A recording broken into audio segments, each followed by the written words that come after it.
Hey there, welcome back to Story Slices, where we slice through the best Reddit tales just for you. Let's dive right into the first story. The first one is the Tittle story and it starts like this. The beginning. I run a small custom furniture shop. Nothing fancy, just me, 2 employees, and a workshop where we build handcrafted pieces that people can't find in those big box stores. I started the business 5 years ago after leaving my corporate job. The corporate life just wasn't for me. I hated the politics, the backstabbing, and the soul-crushing work. So I took my savings, bought some equipment, and started making the furniture I'd always loved building as a hobby. The first couple of years were tough. I barely made enough to pay myself after covering expenses and paying my employees. But slowly, we built a reputation for quality, and business picked up. We started getting orders from all over the state, and our wait list grew to 3 months. Things were finally looking up. That's when she walked in.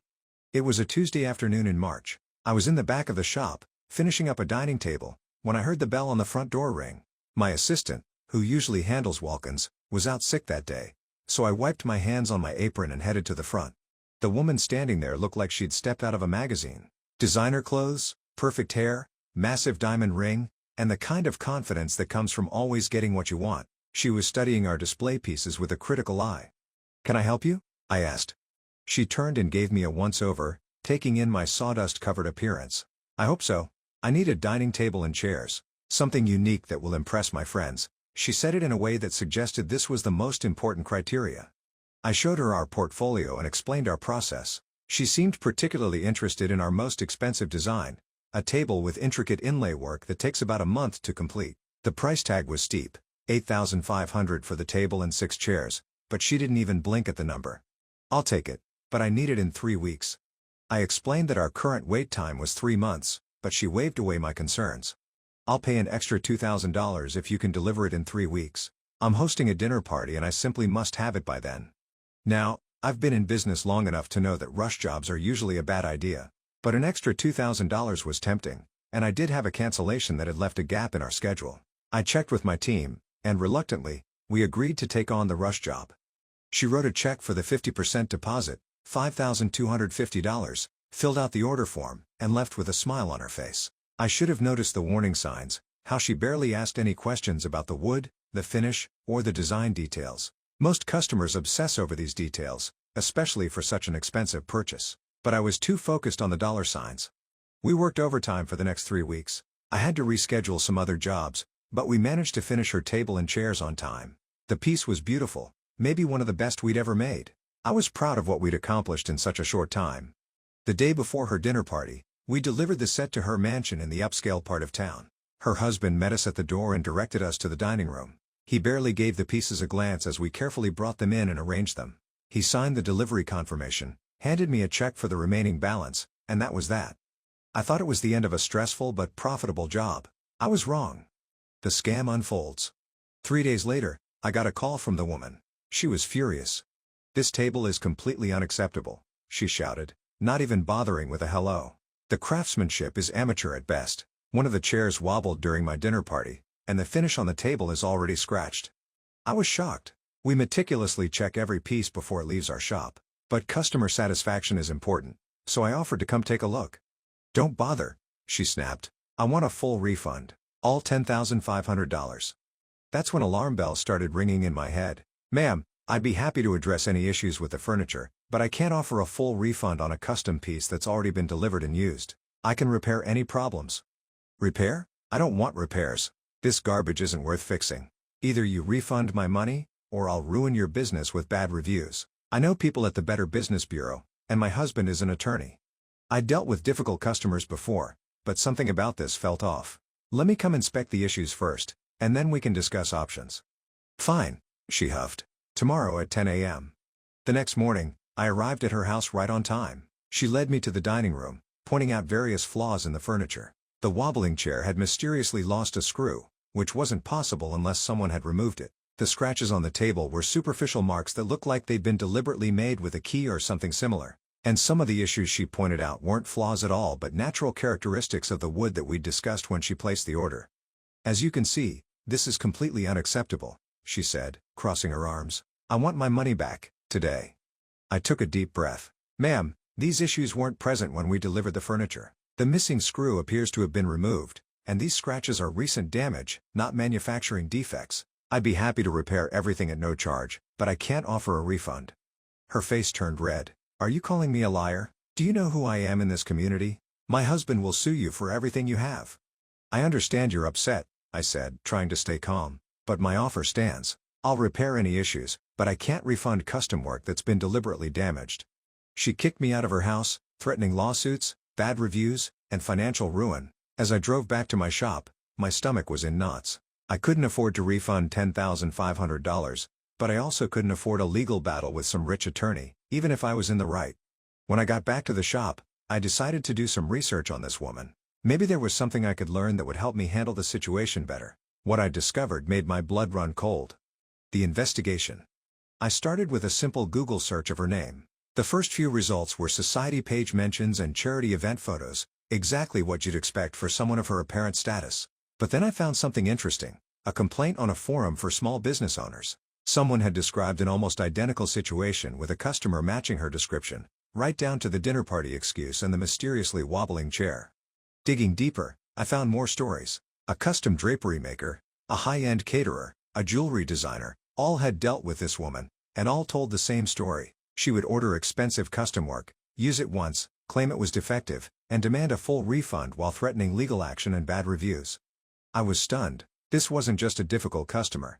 This was a calculated scammer who had perfected her routine, and from what I could tell, it had worked for her many times. Some businesses had caved and given refunds just to avoid the hassle. Others had gone to court but settled when they couldn't afford to keep fighting. She'd been pulling this scam for years, moving between different types of businesses to avoid detection. Even more concerning, her husband wasn't even an attorney. He worked in finance. The legal threats were completely empty, but they scared small business owners who couldn't afford to call her bluff. Armed with this knowledge, I formulated a plan. I wasn't going to be her next victim. The confrontation. The next day, she called again, demanding to know when she would receive her refund. I asked her to meet me at my shop to sign some paperwork. She arrived looking smug, designer purse in hand, clearly expecting me to hand over a check. Instead, I invited her into my office and closed the door. "I've been doing some research," I said calmly, pulling out a folder, "and I've found something interesting." Her eyebrow raised slightly, but her confident smile didn't waver. I laid out printouts of the complaints I'd found online. "It seems you've done this before. Multiple times, actually. Custom order, claim defects, demand refund. It's quite a pattern." Her smile disappeared. "How dare you? This is defamation. My husband will." "Your husband will what? Sue me? He's not an attorney. He works at Reynolds Financial." I checked. She stood up abruptly. "This is ridiculous. I don't have to listen to these accusations." "Actually, I think you do," I said, remaining seated, "because I've documented everything. The perfect condition of the furniture when we delivered it. Your deliberately created defects. Your history of doing this to other businesses. And I'm prepared to go public with all of it if you don't drop this refund demand immediately." "You wouldn't dare," she hissed. "I would. And I'll also be filing a police report for fraud. It might not lead to charges, but it will create a record. And if enough of your victims do the same thing, eventually it will catch up to you." She grabbed her purse. "You'll regret this. I know people. Important people." "So do I bluffed. "Including a reporter at the local paper who would love a story about a wealthy socialite scamming small businesses during an economic downturn. Great headline, don't you think?" That hit home. Her face paled. Her reputation in the community was clearly important to her. "What do you want?" she asked finally. "3 things. First, you drop all refund demands and destroy the check we gave you for the deposit. Second, you never contact my business again. And third, you stop doing this to other businesses. If I hear of one more incident like this, everything I have goes public." She glared at me for a long moment. "Fine. The furniture is garbage anyway. I've already ordered a replacement from out of state."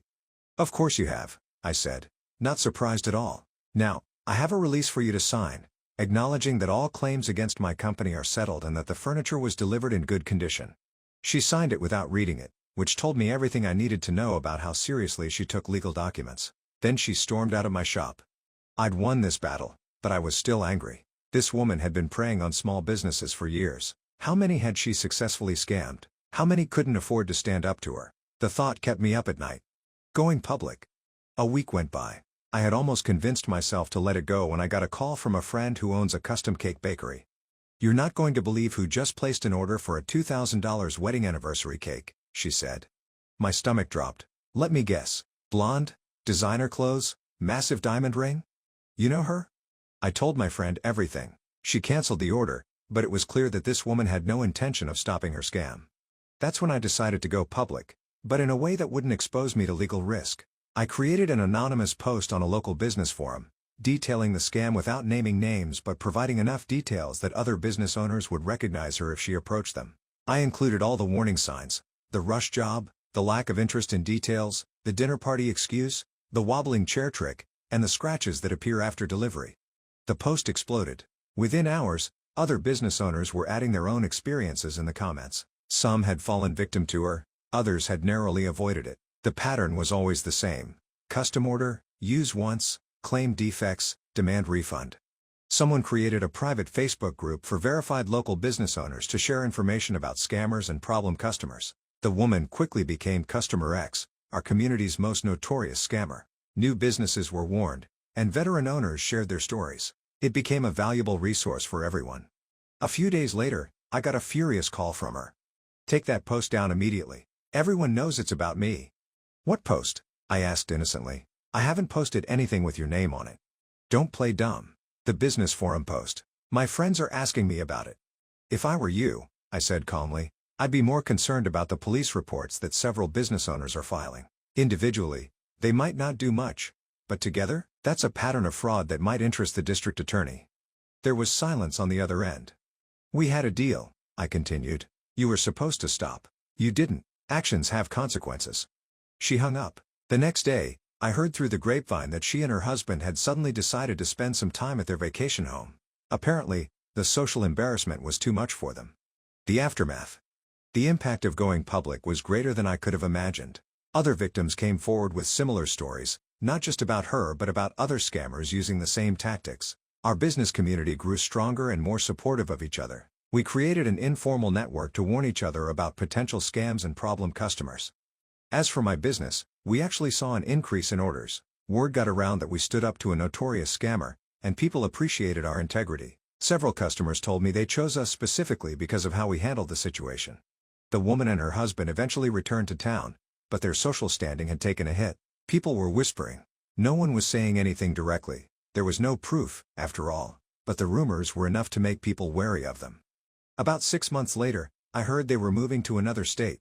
A great job opportunity for him, according to the society pages, but we all knew the real reason. They'd burned too many bridges here. Time to find fresh hunting grounds. I made sure to warn business groups in their new city, anonymously of course. I don't know if it helped, but I hope it did.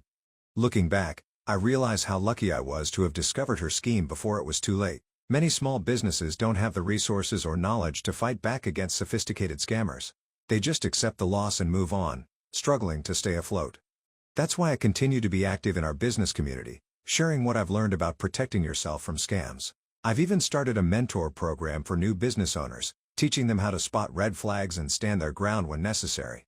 The entitled customer thought she could intimidate me into giving her what she wanted. Instead, she taught me a valuable lesson about standing up for myself and my business. Sometimes the right thing to do isn't the easy thing to do. But in the end, integrity wins. And the beautiful dining set? I heard through the grapevine that she tried to sell it online for $12,000, claiming it was an exclusive designer piece. No one bought it. Last I heard, it was sitting in a storage unit, waiting for her next scam. What a waste of beautiful craftsmanship. The lessons learned. For any small business owners reading this, here's what I learned. 1. Trust your gut. If a customer interaction feels off, it probably is too. Document everything. Take photos before delivery, get signatures, keep all communications. 3. Do your research. A quick Google search might save you thousands of dollars and countless headaches. 4. Build a community. Connect with other business owners in your area and share information about common scams and problem customers. 5. Stand your ground when you're right, but know when to cut your losses. 6. Sometimes going public is the right move, but be smart about how you do it to protect yourself legally. Most importantly, don't let one bad customer make you lose faith in all customers. The vast majority of people are honest and appreciate quality work. Focus on them, not on the scammers. As for the entitled customer, I like to think she learned a lesson too. But people like that rarely change. They just find new victims. All we can do is make it harder for them to succeed. But I'll tell you one thing. No amount of money is worth your integrity. I could have taken the easy way out and given her the refund. It would have hurt financially, but it would have been over quickly. Instead, I chose the harder path, and I don't regret it for a second. Sometimes standing up to a bully isn't just about protecting yourself, it's about protecting everyone else they might target in the future. And that's exactly what I did. The next one is entitled People Story. I keep an altar. It's about the size of a bedside table, with a drawer. There's usually a couple of glass candles on it, some bowls and cups and imagery of specific saints that I work with. Tommy and I have been dating for a year, and our leases will end around the 1.5-year mark. He says he wants us to move into a place together. I was really into this idea. It sounds great to me. Then a few nights ago Tommy was at my place and he asked what I'd do when we moved in together. He pointed at my altar and said, "Will you just get rid of it?" I said of course not, I'll be taking it with me. And then he said that I couldn't bring the altar, that since he's an atheist, he doesn't want stuff like that in his home. I told him that we don't have to have it in the living room, that I can move it elsewhere, but the living room is just where I naturally put it. He said no, he doesn't want any religious stuff in his home. And then he said that I would be disrespecting his beliefs, and when I told him I wouldn't be okay with living without the altar, he made it seem like I was putting religion ahead of him, like I was choosing religion over him, which, I'm not, but I don't think I should have to give up one of the only religious things I even do. Is this just a sign of long-term incompatibility? I've lived with an atheist before and didn't have any issues, so I know it's not something all atheists are like. Update. I received so much feedback from my last post that I had to thank you all, first off, for reading and listening. I want to clarify a number of things before I continue. Dating an atheist as someone who keeps an altar has never been an issue before. I am not seriously religious and my beliefs have never stood in the way of anything. There are no rules I follow, it doesn't change my socio-political alignment, etc. It's a dedicated place for me to pay respects to my ancestors and to the saints I work with. It's no different than you setting up a dedicated room for video games. I think Reddit should open up to learning about religion beyond direct examples of Christianity or the other big ones. I saw a lot of ignorant comments that clearly don't comprehend why people keep altars, and believe me when I say that there are many of us, and no, we are not mentally ill. That's just silly. On to the update. I used a lot of the conversations from my post to determine how I would talk with him about it, but it turned out, he read my post, and he read the comments himself, and, even better, he was able to come to me with his concerns and communicate to me what he was worried about, and how he felt. We ended up talking for a long time about the issue, and it boiled down to him being a little afraid, and not understanding my practice. He said he has always been a little uncomfortable about it because he's been trained to see this stuff as weird and creepy and things like that. He asked me to explain it more, and to give him some time to read up on what I was doing so he could familiarize himself with it. He took a few days, but in the end, when he came back to me to talk about it, he told me that he was no longer worried, and that he was sorry that he had made it into such a big deal. He even asked if it would be okay for him to light a tea light now and then, because he likes the idea of candles as offerings or recognition of the deceased. He bought a stack of books to read up on regarding this stuff, and he is reading a little bit each night. He's very apologetic about how things went down and how he seemed, but I understand that his tone and behavior were absolutely due to him not understanding or knowing about this stuff. Things are going great now, and we are still on track to move in together. The conversation about it not just being his house struck him the most. Thank you for your help, Reddit. Are you hungry for more slices of stories? Don't forget to subscribe and hit the bell to never miss out on any videos. See you tomorrow at Story Slices.